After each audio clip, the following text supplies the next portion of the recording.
Hello అందరికీ నమస్తే. నేను మీ Lasya. Welcome back to Srikanth and Lasya vlogs. So ఈరోజైతే మన ఛానల్లో వచ్చేసి న్యూ రెసిపీ అనమాట. చాలా ఈజీగా చేసుకోవచ్చు. సింపుల్గా ఏ విధంగా చేసుకోవాలో చూసేద్దాం రండి. ఈ రెసిపీ వచ్చేసి సగ్గుబియ్యం వడియాలు. ముందుగా అయితే నేను ఇక్కడ కొలతలతోటి పర్ఫెక్ట్గా చెప్తున్నా చూడండి. ఇక్కడైతే నేను తీసుకున్న బౌల్ వచ్చేసి 250 గ్రామ్స్ అనమాట క్వాంటిటీ. ఇక్కడ వచ్చేసి నేను 2 కప్స్ తీసుకున్నాను. క్వాంటిటీలో అయితే 1/2 kg అనమాట, 500 గ్రామ్స్.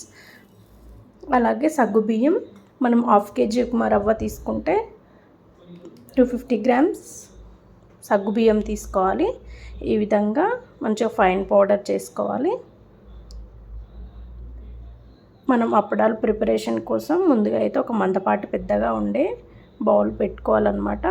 ఇక్కడ నేను తీసుకున్నది 1/2 kg ఉప్మా రవ్వ, 1/2 కిలో సగ్గుబియ్యం కాబట్టికి ఇక్కడ వచ్చేసి నేను 8 to 9 గ్లాసెస్ ఆఫ్ వాటర్ తీసుకుంటున్నాను.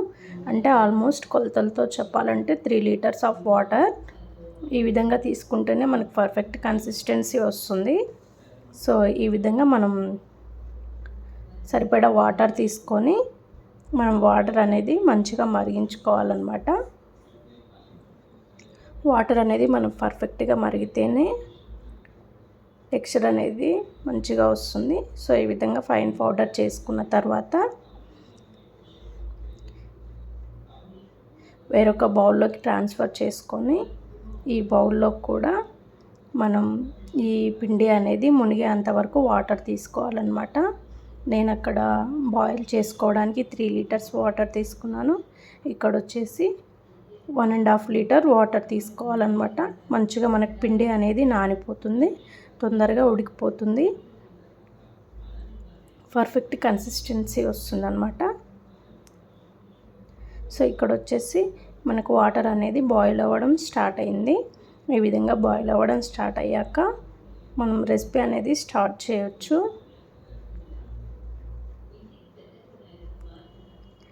ఇక్కడ వచ్చేసి 1 టేబుల్ స్పూన్ జీలకర్ర. అలాగే ఇక్కడ వచ్చేసి ఇంకోటి ఏంటి అంటే మనం కారం కోసం పచ్చిమిర్చి అయినా తీసుకోవచ్చు, లేదంటే రెడ్ చిల్లీ ఫ్లేక్స్ అయినా తీసుకోవచ్చు అనమాట. ఇంకా నేను పచ్చిమిర్చే తీసుకుంటున్నాను. ఇదైతే ఇంకా చాలా టేస్టీగా ఉంటుందన్నమాట. సో జీలకర్ర, పచ్చిమిర్చి పేస్ట్ మంచిగా మరుగుతున్న వాటర్లోకి వేసుకున్న తర్వాత టేస్ట్కి తగ్గట్టు సాల్ట్ కూడా వేసుకోవాలన్నమాట. మనకి పర్ఫెక్ట్గా సాల్ట్ అనేది సరిపోకున్నా పర్లేదు. ఈ విధంగా అన్నీ వేసుకున్నాక మంచిగా వాటర్లో కలిసిపోయేలాగా ఈ విధంగా కలుపుకుంటే సరిపోతుంది.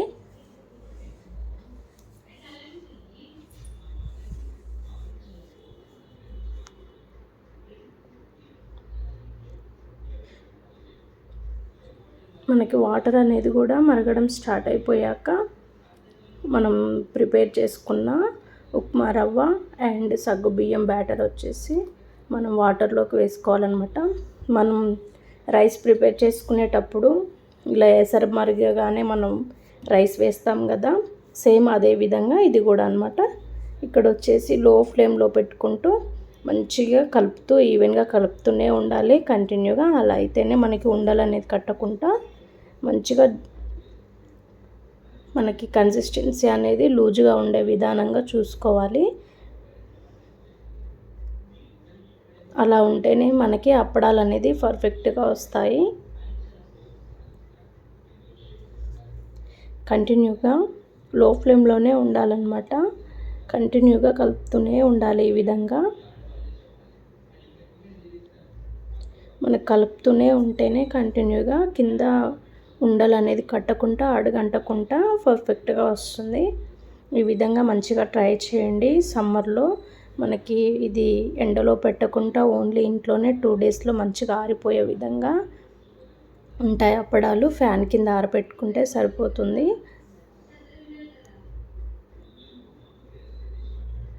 మనం సగ్గుబియ్యం వడియాలు కాబట్టి ఒంటికి కూడా చాలా అంటే చాలా చలువ చేస్తుంది. చాలా అంటే చాలా ఈజీ ట్రిక్ అనమాట. కొత్తగా చేసేవారికి కూడా అంత శ్రమ ఏం అనిపించదు. చాలా బాగుంటాయి టేస్టీగా అప్పడాలు కూడా. ఈ విధంగా మీడియం ఫ్లేమ్లో పెట్టాక మళ్ళీ ఒకసారి కలుపుతూనే ఉండాలి కంటిన్యూగా. అలా అయితేనే మనకి ఉండలు అనేది కట్టకుండా మంచిగా వస్తుంది కన్సిస్టెన్సీ అనేది. కంటిన్యూగా ఇలా 20 లేదా 30 మినిట్స్ మంచిగా కలుపుతూనే ఉండాలి. చిక్కపడకుండా ఈ విధంగా నేను చూపిస్తున్న వీడియోలో ఈ విధంగా ఉంటే సరిపోతుంది కన్సిస్టెన్సీ అనేది. చిక్కపడితే ఏంటి అంటే మనకు ఉప్మా లాగా అయిపోతుంది, మనకు అప్పడం అనేది పర్ఫెక్ట్గా రాదు. మనకైతే ఇక్కడ పర్ఫెక్ట్ కన్సిస్టెన్సీ వచ్చింది. గ్యాస్ ఆఫ్ చేసుకొని వేరొక బౌల్లోకి అప్పడాలు పెట్టుకునే అంతా వేరొక బౌల్లోకి ట్రాన్స్ఫర్ చేసుకొని మిగతా పిండి మీద లిడ్ క్లోజ్ చేసి పెట్టుకోవాలన్నమాట. ఫ్యాన్ కిందనైతే పెట్టకూడదు. సో ఇక్కడ వచ్చేసి నేను ఒక క్లాత్ తీసుకున్నాను, కాటన్ క్లాత్ అనమాట. మనకి కాటన్ క్లాత్ అయితేనే పర్ఫెక్ట్గా వస్తాయి. ఇక్కడ నేను చూపిస్తున్నా చూడండి, గరిటెతో ఈ విధంగా వేసుకుంటే సరిపోతుంది. అన్నీ ఇదే విధంగా వేసుకోవాలి. ఇక్కడ సైజ్ అనేది నేను కొంచెం పెద్దగానే పెడుతున్నాను. ఇష్టమైన వాళ్ళు చిన్నగా పెట్టుకోవచ్చు, లేదంటే పెద్దగా కావాలనుకుంటే పెద్దగా కూడా పెట్టవచ్చు అనమాట. సైజ్ అనేది పల్చగా పెట్టుకోవాలి మనకైతే, ఎందుకంటే ఎండలో పెట్టట్లే కాబట్టి మనం ఇంట్లోనే ఫ్యాన్ కింద పెట్టేసుకుంటున్నాం కాబట్టి 2 డేస్లో ఆరిపోవడానికి పల్చగానే ఉండాలి అప్పడం అనేది.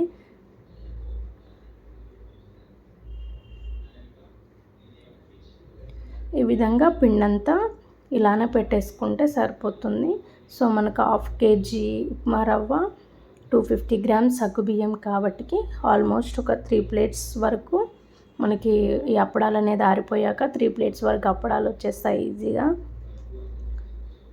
మంచిగా స్టోర్ చేసుకోవచ్చు 6 months వరకు, ఎలాంటి స్మెల్ అనేది రాకుండా మంచిగా స్టోర్ చేసుకోవచ్చు బయట ఎయిర్టైట్ కంటైనర్లో పెట్టేసి. మీరు కూడా ఒకసారి ట్రై చేయండి, చాలా అంటే చాలా బాగుంటాయి అప్పడాలు అనేది. నేను కూడా ఫస్ట్ టైం పెడుతున్నా అనమాట. నాకైతే చాలా అంటే చాలా బాగా వచ్చాయి.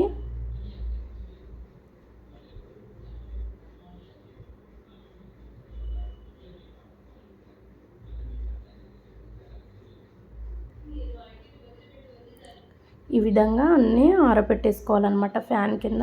ఇది వచ్చేసి నేను నైట్ పెడుతున్న అప్పడాలు అనేది. నాకైతే ఇంతకుముందుకు ఒక్కసారి కూడా పెట్టలేదు నేను, ఇప్పుడే ఫస్ట్ టైం అనమాట. నాకైతే పర్ఫెక్ట్గా 1.5 day ఆర్ 2 daysలో మంచిగా ఆరిపోయాయి అప్పడాలు అనేది. ఇలా ఆరిపోయాక కూడా మనం ఒకసారి మళ్ళీ ఒక 2 days బయట ఎండలో ఆరబెట్టుకోవాలన్నమాట. పచ్చదనం అంతా పోతుంది, లోపల ఉన్నది మనకి మంచిగా పరపరలాడుతూ వచ్చే విధంగా ఎండాకనే మనం అప్పడాలు అనేది కాల్చుకొని తింటే చాలా అంటే చాలా టేస్టీగా ఉంటుంది.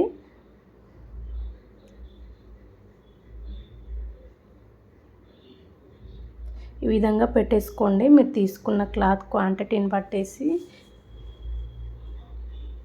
కొంచెం దూరం దూరం వేసుకుంటేనే మనకు అప్పడం అనేది గాలి తగులుతుంది కాబట్టి తొందరగా ఆరిపోతుంది, దగ్గరగా అయితే పెట్టుకోకూడదు.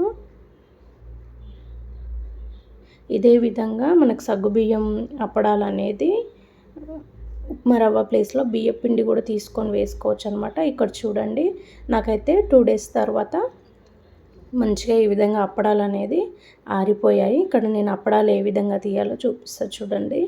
మన క్లాత్ అనేది వెనక భాగం తిప్పుకొని ఇలా వాటర్ స్ప్రెడ్ చేస్తూ మంచిగా అప్పడాలు అనేది తీసుకోవాలి. ఇలా అయితే మనకు పర్ఫెక్ట్గా వస్తాయి అప్పడాలు నీట్గా అనేది. షేపు కూడా మనం వాటర్ తడి చేయకుండా తీస్తే అప్పడం అనేది విరిగిపోతుంది. ఇక్కడ నేను చూడండి, ఇక్కడ సరిగ్గా అప్పడం ఉన్న చోట వాటర్ చల్లలేదు, పక్కదానికి పర్ఫెక్ట్గా వాటర్ స్ప్రెడ్ చేశాను. ఈ విధంగా చూడండి, ఈజీగా వచ్చేస్తుంది.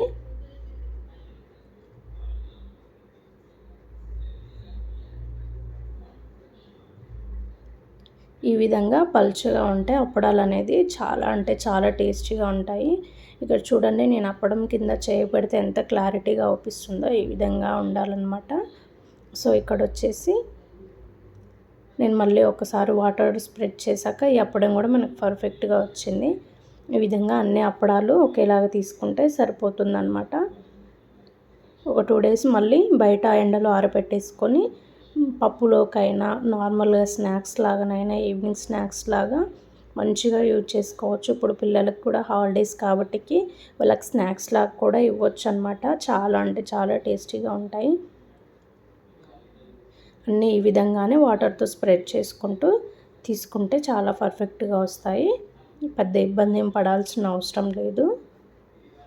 ఓకే ఫ్రెండ్స్, మా వీడియో కనుక మీకు నచ్చినట్లయితే please like, share and subscribe చేయండి. మా వీడియోస్ కనుక మీరు చూస్తున్నారు కానీ సబ్స్క్రైబ్ చేయట్లేదు, అలాగే కామెంట్ కూడా చేయండి మీకు ఎలాంటి రెసిపీస్ కావాలో.